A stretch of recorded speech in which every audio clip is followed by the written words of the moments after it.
এখানে ভালো আমি কিছু দেখি না। আমাদের জনগণের স্বার্থে কিছু করা হয় না। এটা যুক্তরাষ্ট্র, আপনারা তো ট্রাম্পকে জানেন, ট্রাম্প যদি ইরানে বোমা মারতে পারে অহেতুকভাবে, হ্যাঁ, এটাও একটা বোমা মারার মতোই ঘটনা। আমাদেরকে বোমা না মেরে আমাদের উপর যুদ্ধ চালানো। যেহেতু বিএনপি এবং জামাত জানতো যে এটা চুক্তি হচ্ছে এবং তাদের একটা সম্মতি ছিল, তাই কিন্তু তারা দেখেন আজকে জামাত বিরোধী দল হিসেবে অনেক কিছু তুলছে, কিন্তু এই চুক্তির কথা তুলছে না। দর্শক, খবরের কাগজের ডিজিটালে আপনাদের স্বাগত জানাচ্ছি। আমি শাহনাজ পারভীন অ্যালিস। এখন আমি আছি অন্তর্বর্তী সরকারের সাবেক উপদেষ্টা ফরিদা আক্তার আপার বাসায়। আপনারা জানেন যে তিনি ছিলেন বিগত অন্তর্বর্তী সরকারের গুরুত্বপূর্ণ একটি দায়িত্বে, মৎস্য ও প্রাণী সম্পদ মন্ত্রণালয়ের উপদেষ্টা। আমরা সমসাময়িক নানা ইস্যুতে আপার সঙ্গে আলাপ করব। আপা কেমন আছেন? আমি ভালো আছি। আপনি তো আসলে রাজনীতিক ছিলেন না সরাসরি, আপনাকে আমরা মানবাধিকার কর্মী হিসেবে জানি, নারী উন্নয়ন নিয়ে সবসময় কাজ করেছেন। অন্তর্বর্তী সরকারের যে উপদেষ্টা হলেন, আপনার কাছে এই প্রস্তাবটা আসলে প্রথম কে দিয়েছিল? একটু পরিষ্কার করতে চাই, রাজনীতি করেছি, দলীয় রাজনীতি করিনি। হ্যাঁ, কাজে দলীয় রাজনীতি আর রাজনীতি আলাদা। কিন্তু আমি সবসময় রাজনৈতিক দৃষ্টিকোণ থেকে কাজ করেছি। আপনারা তো জানেন যে 2024 সালের যে বিশাল আন্দোলন করলো আমাদের তরুণ সমাজ, ছাত্ররা এবং জনগণ, মানে এমনকি স্কুলের ছাত্রছাত্রীরা পর্যন্ত রাস্তায় নেমেছিল। তো সেখানে তারপর আমরাও তো সে সময় বলতে গেলে আমরা সেভাবে সরাসরি আন্দোলন না করলে আমরা কিন্তু রাস্তাতেই ছিলাম, আমরা নারী আন্দোলন হিসেবে ছিলাম, নানাভাবে ছিলাম। তো এটার কারণে ছাত্রদের সাথেও আমাদের একটা সম্পর্ক ছিল। প্রথম প্রস্তাবটা এই কারণে ছাত্রদের কাছ থেকেই পাই। সে সময় আমি অবশ্যই একটু ইতস্তত করেছি। ইনফ্যাক্ট আমি বলেছিলাম যে আমি এটা করব না, আমি রাস্তায় থাকতে চাই। কিন্তু পরবর্তীকালে আমাদের প্রধান উপদেষ্টা ডক্টর মোহাম্মদ ইউনূস, উনিও আবার যখন তার তালিকায় দিলেন তখন আমি একসাথে রাজি হয়ে গেলাম। সব তালিকা মিলিয়ে যখন একটা হলো, সেটাতে প্রথম সন্ধ্যে 6টার সময় একটা ফোন পাই যে আপনার জন্য গাড়ি পাঠানো হচ্ছে, শপথ নিতে আসতে হবে। অন্তর্বর্তী সরকারের দায়িত্বে থাকাকালীন আপনাকে অনেক ধরনের সিদ্ধান্ত নিতে হয়েছে, অনেক ধরনের সমস্যার মধ্যে পড়তে হয়েছে। আপনার অনুভূতি জানতে চাই। আমি এক কথায় বলবো, খুব ভালো ছিল। হ্যাঁ, মৎস্য প্রাণী সম্পদ মন্ত্রণালয় এক হিসেবে একটু অবহেলিত মন্ত্রণালয়, বিষয়টা একটু অপরিচিত মনে হয়েছিল প্রথম। কিন্তু আবার দেখলাম যে আমি যেহেতু আগে কৃষি কাজ অনেক করেছি এবং মৎস্য প্রাণী সম্পদ মন্ত্রণালয়ের মাধ্যমে আমাদের দেশে যে হাজার হাজার লক্ষ লক্ষ মানুষ গরু ছাগল পালে, তারপর নারীরাও এখানে খুব গুরুত্বপূর্ণ ভূমিকা রাখে। আমাকে একটা দ্বন্দ্বের মধ্যে ছিল যে আমি একদিকে বলছি উৎপাদন বাড়াতে হবে, উৎপাদন বাড়ালে ওগুলি করতে হবে, আবার একদিকে দেশীয় জাত রক্ষা করতে হবে। এই ইয়ের মধ্যে এই 18 মাসটা আমার এই সংগ্রামেই কেটেছে আর কি। এটা নারী বিষয়ক সংস্কার কমিশনের যে সুপারিশগুলো দেওয়া হয়েছিল, তারপরে সেই কমিশন নিয়ে নানা ধরনের বিতর্ক শুরু হয়, এমনকি সেই ব্যাপারে সরকারের ভূমিকা নিয়েও নানা ধরনের প্রশ্ন উঠেছে। আমি জানতে চাচ্ছি যে একজন উপদেষ্টা হিসেবে এবং নারী অধিকার কর্মী হিসেবে এ বিষয়ে আপনি কতটা ভূমিকা রাখার সুযোগ পেয়েছেন? আমরাই কয়েকজন বলেছিলাম যে নারী কমিশন, শ্রম কমিশন, এগুলো তো হওয়া দরকার, এগুলো তো জরুরি বিষয় এবং সমাজের একটা বৃহত্তর জনগোষ্ঠীর বিষয়। তো নারী কমিশন হয়েছে ঠিকই, কিন্তু তারপর ধরেন আমরা উপদেষ্টা হিসাবে এটার সাথে জড়িত হওয়ার বিষয় ছিল না। কিন্তু যখন তারা রিপোর্টটা দিলেন, হয়েছে বাদলো, কিন্তু যেগুলো ভালো বিষয় ছিল ওগুলি কথাও বলে না। কমিশন যখন নাকি সম্পত্তিতে নারীর উত্তরাধিকারে সমান অধিকার চাইল, তখন বললো যে এটা ইসলাম বিরোধী কথা। কিন্তু যদিও নারী কমিশন কিন্তু এটা বলেই না যে এটা অবশ্যই করতে হবে, ওরা বলছে এই অপশনটা থাকা উচিত। তারা আসলে যেগুলো নিয়ে চেঁচামেচি করেছে ধর্মীয় নানা রকম গোষ্ঠীরা, এটা কিন্তু আসলে আমি বলবো যে মূল বিষয় সম্পত্তির অধিকারের ব্যাপার থেকে দৃষ্টি সরিয়ে নেওয়ার চেষ্টা করেছে। অন্তর্বর্তী সরকারের আসলে অন্যতম দায়িত্ব ছিল নির্বাচনের মাধ্যমে একটি নির্বাচিত সরকার গঠন করা, কিন্তু আমরা দেখেছি নির্বাচনের আগে নির্বাচনের দিনক্ষণ, সব রাজনৈতিক দলের অংশগ্রহণ নিয়ে নানা ধরনের টানাপোড়েন কিন্তু সেই সময়ে আপনি যেহেতু গুরুত্বপূর্ণ দায়িত্বে ছিলেন, আপনার পর্যবেক্ষণ কি বলে? 24-এর গণঅভ্যুত্থানের পরে যে সরকার গঠিত হয়েছে সেটা কিন্তু একমাত্র ম্যান্ডেট ছিল না যে নির্বাচন দেয়া। তিনটা জিনিসকে আমরা মনে করেছিলাম যে খুব জরুরি। একটা হলো বিচার করা, শহীদদের ইয়ের বিরুদ্ধে বিচার করা, তারপর কিছু সংস্কার করা। কারণ এই ফ্যাসিবাদী ব্যবস্থাকে সরিয়ে আমরা আরেকটা নির্বাচন করে একটা রাজনৈতিক দলকে বসানোতে এটা কাজ হতে পারে না। তো 3 মাসের নির্বাচন দেওয়ার পরিস্থিতিও ছিল না। ফলে এটা কোনো কালক্ষেপণ না, বরং আমি বলবো যে এটাতে আমরা যতটুকু করার ততটুকু করতে পারিনি। বিগত যে নির্বাচনটা হলো সেই নির্বাচনে আওয়ামী লীগের মতো একটি প্রাচীন দলকে বাদ রেখে যে নির্বাচনটা হয়েছে সেই নির্বাচনটা আসলে কতখানি আসলে গণতান্ত্রিক বলে আপনি মনে করেন? ওটা ফ্যাসিবাদী একটা দল এবং যাকে উৎখাত করে অবশ্যই গণতান্ত্রিক হয়েছে। আপনি তাহলে শহীদদেরকে কি জবাব দিতেন যদি ওদেরকে সুযোগ দিতেন? আপনি এত আহত বা এত যে মানুষ রাস্তায় নামলো ওদেরই বিরুদ্ধে, এবং ওদের এই একেবারে এত নিষ্ঠুর এবং এত মানে মানুষকে ওরা মানুষ গণ্য করেনি। ওরা যে 2015 বছর ছিল, 15 বছরে একটা ইলেকশন দিয়েছে এমন যেটাতে মানুষ ভোট দিতে পারে। আপনারা গণতান্ত্রিক হতে গিয়ে একটা যে নির্বাচন, যে দলটা অনৈতিক কাজের জন্য যে দেশ থেকে লক্ষ কোটি কোটি টাকা পাচার করেছে, দেশের অর্থনীতিকে ধসিয়ে দিয়েছে, মানুষের জীবনযাপন অতিষ্ঠ করে তুলেছে এবং তারা শেষ পর্যন্ত তাদেরকে পালাতে হয়েছে, সেটাকে কি করে আপনি গণতান্ত্রিক হওয়ার জন্য আবার এই নির্বাচনের সুযোগ দিতে বলেন? ওটা নির্বাচনে ওদের তো দলীয় কর্মকাণ্ডই অবৈধ করা হয়েছে, নিষিদ্ধ করা হয়েছিল। কাজে ওই নিষেধাজ্ঞা তোলার আগ পর্যন্ত তো করা যাবে না। তো কাজে এটা সব দল বলতে সব দলকেই দেয়া হয়েছে যারা বৈধ। বিগত নির্বাচন পরবর্তী সময়ে আমরা রাজনৈতিক দলগুলোর মধ্যে নানা পরিস্থিতি দেখতে পেরেছি, নানা অসন্তোষ দেখেছি। বিশেষ করে গণভোট নিয়ে নানা ধরনের অসন্তোষ তৈরি হচ্ছে, গণভোটের ফল নিয়ে বিতর্কও তৈরি হয়েছে। এ বিষয়ে আপনার মতামত কি? রাজনৈতিক দলগুলো কিছু একটু বিভ্রান্তি তৈরি করেছিল, যেমন বিএনপি একবার বলে না, একবার হ্যাঁ ভোটে দিতে বলেছে পরে, কিন্তু অনেক দিন সে বলেনি। কাজে বিএনপির ভোটাররাও এখানে দ্বিধাগ্রস্ত ছিল। কিছু সংস্কার হবে এই আশা করে কিন্তু মানুষ গণভোটে হ্যাঁ ভোট দিয়েছে। 70% যেটা হয়েছে আমি মনে করি এটা একেবারে বৈধ। নতুন সরকার গঠন এবং বিগত অন্তর্বর্তী সরকারের দায়িত্ব ছাড়ার পর সাবেক উপদেষ্টা এম সাখাওয়াত হোসেন দাবি করেছেন যে সরকারের বড় বড় সিদ্ধান্ত উপদেষ্টা পরিষদের বৈঠকে নয়, বরং বাইরে আলোচনা করে নেওয়া হতো। আসলে আপা সেই আলোচনাটা যেখানে হতো সেটাই কি কিচেন ক্যাবিনেট? কিচেন ক্যাবিনেটের একটা ধারণা আছে, এটা আন্তর্জাতিকভাবেই আছে, এবং সেটা ওরা কখনো কিচেন ক্যাবিনেট নামে কোনো কিছু ছিল না আমাদের এখানে। একটা জিনিস ছিল যেটা অন্যরাও বলেছে, সেটা হলো যে সপ্তাহে একটা দিন আমরা বৃহস্পতিবারে ক্যাবিনেট মিটিং করতাম, কিন্তু আরেকটা দিন সম্ভবত মঙ্গলবারে কিছু সুনির্দিষ্ট যাদের সাথে মানে বিষয়টা তাদের সাথে যুক্ত ছিল তারা আলাদাভাবে বসতেন, কিন্তু অনেক বিষয় মূল বিষয়গুলো সিদ্ধান্ত হতো ক্যাবিনেটে, যেটা বৃহস্পতিবারে হতো। এবং বৃহস্পতিবারে ক্যাবিনেট মিটিংয়ের জন্য আমরা কিন্তু একদিন আগেই সব ফাইলগুলো পেতাম এবং সেই ফাইলে মানে যথেষ্ট যেন আলোচনা হতে পারে সেভাবে প্রস্তুতি নিয়ে যেতাম। কিচেন ক্যাবিনেট বলেন বা বিশেষ একটা গ্রুপ বলেন, সেটা যারা করেছে আমরা যেহেতু অনেকে ছিলাম না সেটাতে। ওই ক্যাবিনেটে আসলে কারা ছিলেন? আমি ছিলাম না, কিন্তু যারা ছিল, আমি এটা পরিষ্কার করতে চাই, যারা ছিল তারা কোনো অপরাধ করেছে এটা আমি বলবো না, বুঝছেন?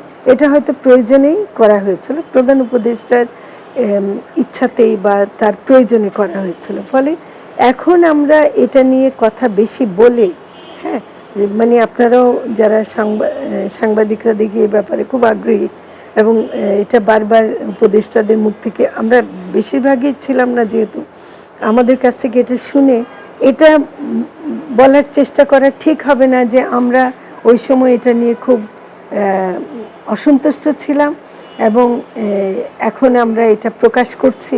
হ্যাঁ, আমি এটাকে অনৈতিক মনে করি। অন্তর্বর্তী সরকারের সাবেক উপদেষ্টা তৌহিদ হোসেনও দাবি করেছেন অন্তর্বর্তী সরকারের 7 সদস্যের একটি কিচেন ক্যাবিনেট ছিল, তারা প্রতি মঙ্গলবার বৈঠক করতেন। আর এই বৈঠকে গুরুত্বপূর্ণ নীতিগত সিদ্ধান্ত সরকারে প্রভাব বিস্তার করত। এ বিষয়ে জানতে চাই।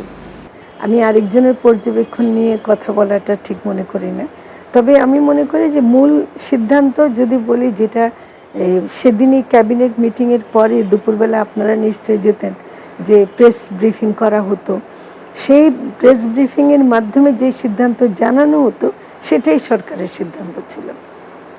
অন্যগুলো হয়তো প্রক্রিয়াগতভাবে তৈরি হয়ে আসার ব্যাপার হতো, কিন্তু মূল সিদ্ধান্তটা ওখানে। যুক্তরাষ্ট্রের সঙ্গে অন্তর্বর্তী সরকার একটি বাণিজ্য চুক্তি করেছে, যে চুক্তিটা নিয়ে সারা দেশে আসলে নানা ধরনের বিতর্ক তৈরি হয়েছে, প্রতিবাদের ঝড় উঠেছে। কারণ তাদের দাবি হলো এটা হলো দেশের স্বার্থ বিরোধী চুক্তি। এ বিষয়ে আপনি কতটা জানতেন? যুক্তরাষ্ট্র এমনভাবে তারা যে পাল্টা শুল্ক দিয়েছিল 37%, সেটা কিন্তু অনেক দেশের জন্য খুবই ক্ষতিকর ছিল। তো সেটার কিন্তু দিয়েছিল 2025 সালের মার্চ এপ্রিলের দিকে।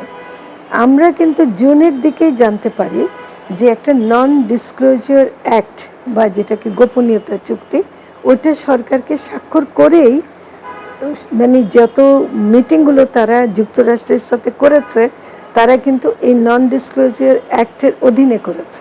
ফলে সরকার এটা কাউকে জানাতে পারেনি। এখন আমি জানলাম কি করে? আমি জানলাম এই কারণে যে ওই চুক্তির একটা অংশের মধ্যে ডেয়ারি প্রোডাক্ট এবং বিফ বা এ ধরনের আমদানির একটা বিষয় ছিল, যেটা আমাদের মন্ত্রণালয়ের কাছে কিছু মতামত চাওয়া হয়েছিল, কিন্তু সেটাও খুবই খণ্ডিতভাবে। কিন্তু ওইটা জানতে গিয়ে তখন আমাদের মাথায় ঢুকলো যে আরে এই মাংস তো আনা যাবে না, এই মাংস তো ক্ষতিকর হবে, আর তাছাড়া সস্তায় মাংস দেবে বলছে আমেরিকা, সেটা দিলে তো আমাদের দেশের যারা গরু ছাগল পালতেছে ওদের তো মাংস একেবারে মানে ওরা ধসে পড়বে। তো ফলে আমরা আমাদের মতো করি, আমাদের ভাষায় মন্ত্রণালয় যেভাবে বলতে পারে, আমরা বলছিলাম এটা ঠিক হবে না।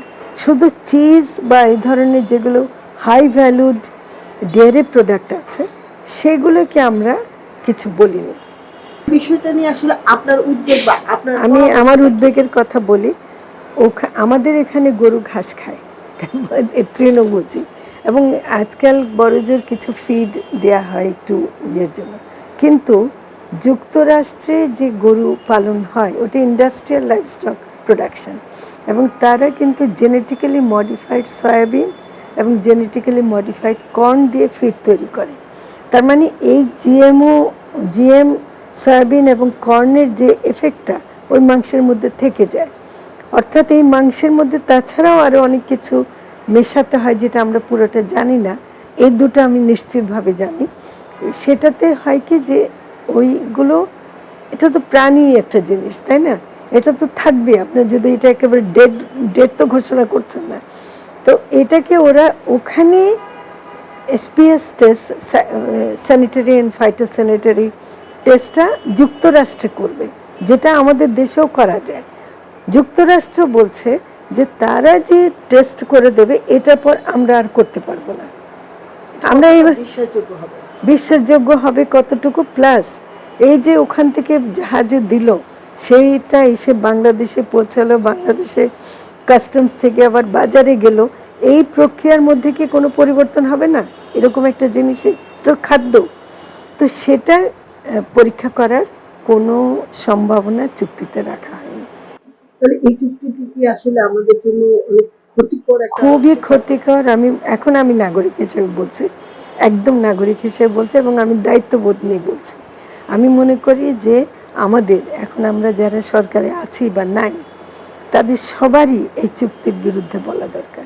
কারণ শুধু মাংসের জন্য না, রেডিমেড গার্মেন্টের জন্য যেটা করা হয়েছে, যে তুলা আমেরিকা থেকে এনে সেই তুলা দিয়ে কাপড় বুনে তারপর তাদেরকে পাঠালে ওরা 0 ট্যারিফ করবে, এটা একেবারে বোগাস একটা তত্ত্ব। হ্যাঁ, তারপর অন্যান্য জিনিস যেটা এখানে ভালো আমি কিছু দেখি না। আমাদের জনগণের স্বার্থে কিছু করা হয় না। এটা যুক্তরাষ্ট্র, আপনারা তো ট্রাম্পকে জানেন, ট্রাম্প যদি ইরানে বোমা মারতে পারে অহেতুকভাবে, হ্যাঁ, এটাও একটা বোমা মারার মতোই ঘটনা। আমাদেরকে বোমা না মেরে আমাদের উপর যুদ্ধ চালানো। তো এই জিনিসটা আমি মনে করি যে আমি কর্তব্য বোধ করি যে এটা আমাদের যতটুকু সাধ্য আছে এটা বিরোধিতা করা, কারণ এটা এখনো যুক্তরাষ্ট্রের সুপ্রিম কোর্ট মার্চ মাসেই এবছর এটাকে বলছে যে এটা ট্রাম্প করতে পারেন না। তাহলে আমরা কেন মানে এই সুযোগটা নেব না? শেষে যখন ক্যাবিনেটেও উপস্থাপন করা হয় সেদিনও আমি প্রশ্নটা তুলেছিলাম যে এই অংশটা বাদ দেওয়া যায় কিনা, কারণ এই চুক্তি তো তখন মাত্র স্বাক্ষরিত হয়েছে। 60 দিনের মধ্যে আমরা ওখানে 2টা ক্লজ আছে, কিছু পরিবর্তন করতে পারি কিংবা বাতিল করতে পারি। তো ওইটা তো বাদ দেওয়া যেত চাইলে। অন্তর্বর্তী সরকার তো একটি অনির্বাচিত সরকার। এই অনির্বাচিত সরকার শেষ মুহূর্তে এসে যে যুক্তরাষ্ট্রের সঙ্গে যে চুক্তিটা করেছে, এই চুক্তিটা করার আগে তারা রাজনৈতিক দলগুলোর কোনো মতামত কি নিয়েছিল? যেহেতু অন্তর্বর্তী সরকার একদম শেষ পর্যায়ে এসে চুক্তিটাকে সই করতে হলো, আমি বলবো বাধ্য হলো। হ্যাঁ, সেই সময়ে যখন বাণিজ্য উপদেষ্টা ওয়াশিংটনে যাচ্ছিলেন, খলিলুর রহমান যিনি তৎকালীন প্রতিরক্ষা উপদেষ্টা ছিলেন তিনিও এটার সাথে যুক্ত ছিলেন। তারা যখন এত আসা যাওয়া করছিলেন এবং 9 তারিখে শেষ পর্যন্ত আমাদেরকে বিশেষ ক্যাবিনেট মিটিংয়ে এটাকে জানানো হলো যে চুক্তিটা হচ্ছে, সেদিনও আমি আপত্তি করেছেন। তখন পরবর্তীকালে খলিলুর রহমান জানিয়েছেন যে এটা বিএনপি জামাত এদের সাথে আলোচনা করা হয়েছিল। যেহেতু বিএনপি এবং জামাত জানতো, বুঝছে যে এটা চুক্তি হচ্ছে এবং তাদের একটা সম্মতি ছিল, তাই কিন্তু তারা দেখেন আজকে জামাত বিরোধী দল হিসেবে অনেক কিছু তুলছে কিন্তু এই চুক্তির কথা তুলছে না। রুমিন ফারহানা একজন স্বতন্ত্র সংসদ সদস্য হিসেবে যখন তুলছেন তখন স্পিকার তাকে তুলতে দিলেন না। হ্যাঁ, আর বিএনপি তো তুলছেই না। এতগুলো আমরা যে অন্তর্বর্তী সরকারের সময় যে অধ্যাদেশগুলো করেছিলাম প্রত্যেকটা কিন্তু উঠে কিছু বাতিল হয়ে গেল, কিছু তারা সংশোধন করে গ্রহণ করলেন, কিছু গ্রহণ করলেন, কিন্তু এই চুক্তিটা কেন উঠলো না? এই চুক্তিটা তো প্রথমেই ওঠা উচিত ছিল, মেনে নিলেও তো উচিত ছিল এটা। তার মানে এটা সংসদের বাইরে, জনগণের বাইরে রেখে চুক্তিটা সরকার এগিয়ে নিচ্ছে। এবং দেখেন খলিলুর রহমানকে তারপর তারা পররাষ্ট্রমন্ত্রী করার পেছনেও এটা বোঝা যায় যে তারা একটা ধারাবাহিকতা রক্ষা করেছে। তিনি তো আগের সরকারের আসলে নিরাপত্তা উপদেষ্টা ছিলেন। এই সরকারে আসলে ওনার অবস্থান নেওয়াটাকে আপনি কতটা যৌক্তিক মনে করেন? এটা মানে একটা আমি বলবো গণতন্ত্রের বিকৃতির একটা নতুন সংযোজন আর কি। মানে একটা নির্বাচিত সরকার আসলো যেখানে প্রত্যেকে নির্বাচিত, তাদের মধ্য থেকে মন্ত্রী করা হলো। এখানে যিনি অন্তর্বর্তী সরকারেও অনেক পরে এসছেন এবং সেখানেও পররাষ্ট্র বিষয়ক না নিরাপত্তা বিষয়ক ছিলেন, তাকে একেবারে প্রথম দিনেই শপথ গ্রহণের, এমন যদি হতো যে না পরে টেকনোক্র্যাট কোটায় নেওয়া হয়েছে, না সেদিনই ওনাকে নেওয়া হলো, এটা কিন্তু একটা এমন নতুন সংযোজন যেটা দিয়ে কোনো ব্যাখ্যা আমার কাছে নাই। আপনাকে আমরা মুক্তিযুদ্ধের আদর্শের একজন মানবাধিকার কর্মী হিসেবেই জানি, নারী অধিকার নিয়ে আপনি সবসময় কাজ করে এসেছেন, কিন্তু আপনার দায়িত্ব থাকাকালীন সময়ে বঙ্গবন্ধুর 32 নম্বরের বাড়ি সহ সারা দেশের অসংখ্য মুক্তিযুদ্ধের নাম ফলক, স্মৃতিসৌধ ও স্মারক ধ্বংস করা হয়েছে। বঙ্গবন্ধু সহ জাতীয় 4 নেতা ও 7 বীরশ্রেষ্ঠ সহ মুক্তিযোদ্ধাদের নানা সময়ে অসম্মান করার ঘটনাও ঘটেছে। এসব ঘটনায় আপনার অনুভূতি কী? মুক্তিযুদ্ধকে জনগণের যুদ্ধ হিসেবে দেখেছে, আমরা তো কোনো দল করতাম না। এটার সাথে আওয়ামী লীগ বা শেখ মুজিবুর রহমান শুধু ওনাদের যুক্ত করে মুক্তিযুদ্ধ মানে ওরা, এটা আবার বিগত সরকার এটাকেই ফ্যাসিজমের একটা রূপ তৈরি করেছে, বয়ান তৈরি করেছে। এটা কিন্তু ক্ষতি করেছে। আমি মনে করি শেখ হাসিনা বঙ্গবন্ধু শেখ মুজিবুর রহমানের যত ক্ষতি করেছে অন্যান্যরাও তত ক্ষতি করতে পারেনি। কারণ শেখ মুজিবুর রহমান সম্পর্কে এই যে মূর্তি ভাঙলো, মানুষ তো কোনো প্রতিবাদ করলো না, কারণ মানুষের মনে মানে একটা বিতৃষ্ণা জন্মে গেছিল যে এটা নিয়ে এত বেশি একটা দলীয়করণ এবং একটা পারিবারিকীকরণ এগুলো যে করছে এটা কিন্তু কেউ পছন্দ করেনি। কিন্তু আমরা ধরেন অনেক কিছু আছে যেগুলো ভাঙাটা বলছেন যে যেমন 32 নম্বর ভাঙাটা আমি সমর্থন করি কি করি না, এটা কিন্তু শেখ হাসিনার ওই বক্তব্যটা না দিলে ওভাবে ভাঙতো কিনা আমার সন্দেহ আছে। এই যে মুক্তিযুদ্ধ কেন্দ্রিক যে একটা সারাক্ষণ একটা আক্রমণ, এবং যেমন আমরা এটার অধিকারী আর কেউ না, হ্যাঁ, এইটা কিন্তু ক্ষতি করেছে। ফলে এখানে আমরা অন্তর্বর্তী সরকারের সময় যেটা হয়েছে সেটা আমরা যে সবাই যে একমত হয়ে করেছে তা তো না, জনগণ সেখানে করেছে যেটা সরকার যতটুকু পারে ঠেকাতে পেরেছে করেছে। সেটাই যদি হয় তাহলে এই যে 24-এর পরে তাদের যে পলায়ন বা তাদের একদম বাইরে চলে যাওয়া, এই ঘটনা তো অন্তর্বর্তী সরকারকে বিশাল একটা সুযোগ করে দিয়েছিল মুক্তিযুদ্ধের সপক্ষে অবস্থান নেবার। সেইটা অবস্থান না নিয়ে তারা 24-কে মুক্তিযুদ্ধের সাথে মানে বিকল্প হিসেবে দাঁড় করানো। না, এটা কে বললো? এটা কে বললো? এই বয়ানটা কে দিল? যে না না, কখনো মানে অন্তর্বর্তী সরকার 71 না হলে 71-এর ব্যাপারে আমরা কোনো ইয়ে করতে চাই না, কোনো রকম নেগোশিয়েট করতে চাই না। 71 না হলে বাংলাদেশ হতো না, বুঝছেন? 71 আগে রেখে তারপর 24, 71-এর পরে 24 আসছে। এই প্রজন্মের অনেকে সেটা না জানতে পারে, সেটা তাদের বয়সের কারণে বা তারা যে ব্যাকগ্রাউন্ড থেকে আসছে তারা না জানতে পারে। কিন্তু অন্তর্বর্তী সরকার কোনো দিনও এটা করেনি যে 71-কে ছোট করে 24-কে বড় করেছে। জনগণের সেন্টিমেন্ট বুঝতে হবে। আওয়ামী লীগ যে জিনিসগুলোকে নিয়ে ব্যবসা করেছে সেটাকে তো তখন একটু দমন করা দরকার ছিল, কিন্তু কখনো মুক্তিযুদ্ধ বিরোধিতা করতে গিয়ে এটা করেনি। কারণ 7ই মার্চে বক্তৃতা 7ই মার্চ তারিখে না চালানো, এটা 7ই মার্চকে অবহেলা বা করা, অস্বীকার করে না, এটা ওই সময় প্রয়োজন ছিল। আপনার পরিবারকে আমরা সর্বধর্মীয় সুফিবাদের অনুসারী হিসেবে জানি, কিন্তু আপনি অন্তর্বর্তী সরকারের দায়িত্ব থাকাকালীন সময়েই আমরা দেশের বিভিন্ন মাজার এবং সুফি সাধকদের উপর হামলা, নির্যাতন এবং হত্যার ঘটনাও ঘটেছে। এ বিষয়ে আসলে আপনার অবস্থান কি ছিল? আমরা কোনো মতেই এটাকে সমর্থন করি নাই মাজার ভাঙার ব্যাপারে, এবং মাজার ভাঙার ব্যাপারে আমাদের সবসময় ক্যাবিনেট মিটিংয়ে আলোচনা হয়েছে এবং সেটাকে সবসময় নিন্দা করা হয়েছে, এবং যেখানে যেখানে বন্ধ করে সেটা করাও হয়েছে।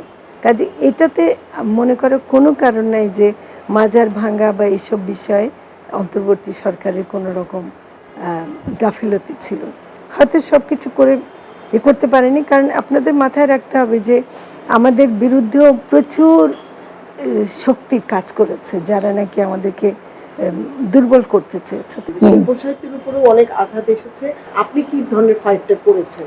আমি মনে করি এটা আমার একার ফাইটের বিষয় ছিল না, এটা আমার মন্ত্রণালয়ের কাজ ছিল না। অ্যাজ এ গভর্নমেন্ট আমরা সব সময় এইসব ব্যাপারে ক্যাবিনেটে উঠলে বা বাইরেও যদি আমরা জানি, আমরা কিন্তু এটা নিয়ে কথা বলেছি, বুঝছেন? এটাতে আমাদের সরকারকে কেন মনে করছেন যে আমরা একটা মুক্তিযুদ্ধ বিরোধী, শিল্প সংস্কৃতির বিরুদ্ধে এরকম একটা সরকার ছিল? তাহলে তো এটা কোনো সরকারই না যদি এগুলোর বিরুদ্ধে কাজ করে। তো কাজে এগুলো আমরা করিনি। এগুলি একটা আমার মনে হয় যে অপপ্রচারের অংশ আর কি।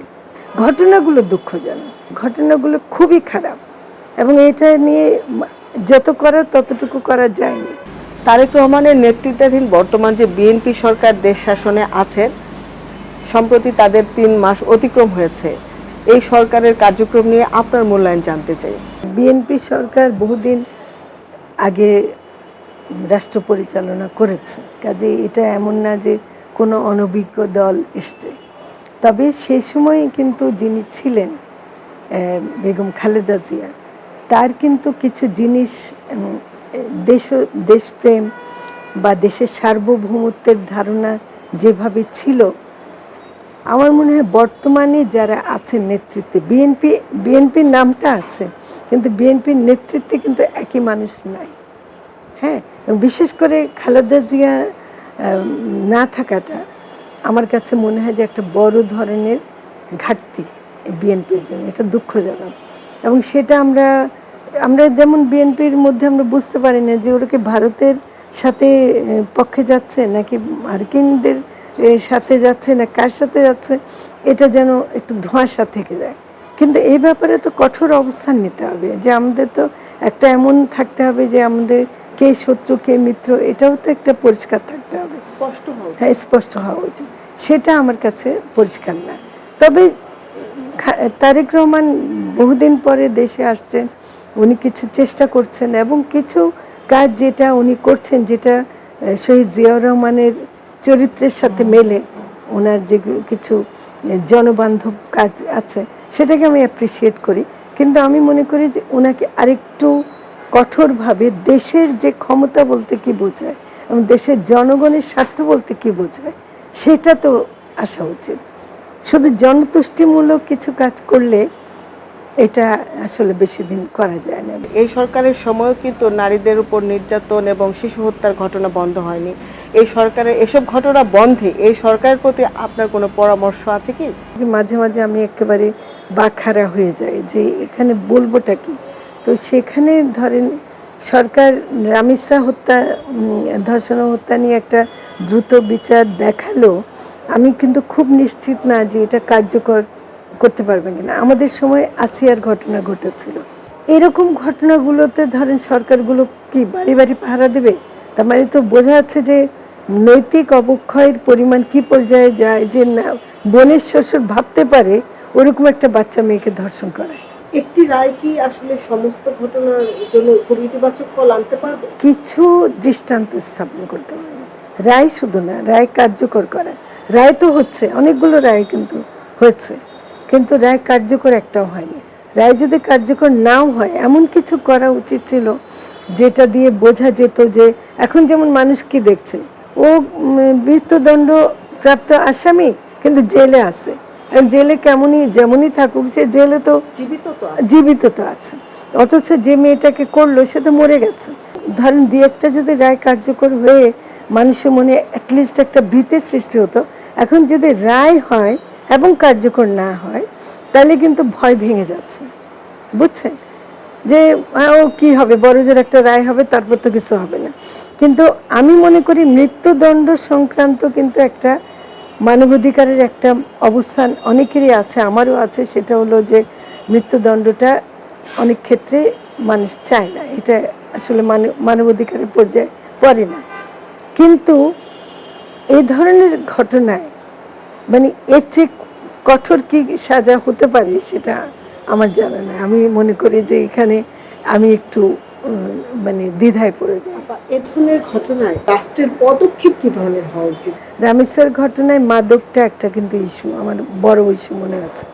সমাজে কিন্তু অনেক লেয়ারে কিন্তু কাজ করার ছিল, শুধু একজন ব্যক্তিকে সাজা দিলে আসলেই হবে না, এটা আমিও বিশ্বাস করি। কিন্তু সমাজে যে যে পর্যায়ে কাজ করার ছিল ওখানে তো হচ্ছে না। স্কুলগুলোকে নিরাপদ করা, মাদ্রাসাগুলোতে দেখেন কি হচ্ছে, মাদ্রাসাগুলো নিরাপদ করা, এলাকায় এলাকায় এলাকায় এলাকায় যদি সামাজিক শিক্ষা এবং এলাকায় কিছু গড়ে তোলা যেটা একটা নজরদারি রাখবে। নারীর পর্দা নিয়ে কথা হতো যে পোশাকটা ঠিক নাই বলে নারী নির্যাতনের শিকার হয়। তনু কেন হলো? আপনি তনুর কি পোশাকের কি সমস্যা ছিল? আর অন্য মেয়েদেরকেও দেখেন তার কোন পোশাকের সমস্যার জন্য তাকে ধর্ষণ করা হয়েছে। এগুলো বলে যারা নাকি ধর্ষণকারীদের পক্ষে বলতে চায়। এই যুক্তিগুলো কোনো বৈধতা নাই, কোনো ভিত্তি নাই। বিগত আওয়ামী লীগ সরকার বিতর্কিত হওয়ার ফলেই ছাত্র জনতার একটি গণ অভ্যুত্থান হয়, এক পর্যায়ে ওই সরকারের পতন ঘটে এবং অন্তর্বর্তী সরকার গঠিত হয়। আপনাদের 18 মাসের শাসনামল নিয়ে আপনার মূল্যায়ন জানতে চাই। আওয়ামী লীগ নিজেই প্রমাণ করেছে সে ধিকৃত। আওয়ামী লীগ নিজেই প্রমাণ করেছে যে সেই জনগণের বিরুদ্ধে, সেই ফ্যাসিস্ট। আমরা তো রাজনৈতিক কেউ ছিলাম না। রাজনৈতিকভাবে আমাদেরকে অর্থনৈতিক, রাজনৈতিক, সামাজিক, নীতিগত অনেক কাজ করতে হয়েছে। এই সব কিছুর মধ্যে যতটুকু করতে পেরেছি বা পারি নাই, আমাদের কিছু অবশ্যই অতৃপ্তি আছে, এটা বলার অপেক্ষা রাখে না। অতৃপ্তি অবশ্যই আছে, কিন্তু আমরা চেষ্টার ত্রুটি করিনি, এটা আমি বলবো। আমি প্রত্যেকটা উপদেষ্টার পক্ষ থেকেই বলতে চাই যে আমার দৃষ্টিতে পড়ে না যে কেউ চেষ্টার ত্রুটি করেছে। অনেক ব্যস্ততার মাঝেও খবরের কাগজকে সময় দেওয়ার জন্য আপনাকে ধন্যবাদ। খবরের কাগজকে ধন্যবাদ জানাচ্ছি, আপনারা অনেক সময় নিয়ে আমার কথা শুনেছেন এবং দর্শক যারা শুনছেন তাদেরকেও ধন্যবাদ দিচ্ছে। আমি মনে করি যে আপনাদের দুটো দিক আমি অনুরোধ করব। একটা হলো অন্তর্বর্তী সরকার যে কাজগুলো করে গেছে সেখানে যেগুলো ইতিবাচক কাজ ছিল সেটাকে একটু দেখা এবং সেটাকেও একটু মূল্যায়ন করা। আর বর্তমান সরকার যে কাজগুলো করছে এখানে ইতিবাচক যেগুলো আছে সেটাকেও যেমন প্রচার করা, আবার যেগুলো আমরা মনে করি একটু সমালোচনামূলক, গঠনমূলক সমালোচনাটা যেন আমরা করি, সেটা ভালো হবে। খবরের কাগজ, নিখাদ, নির্ভীক, নিরপেক্ষ।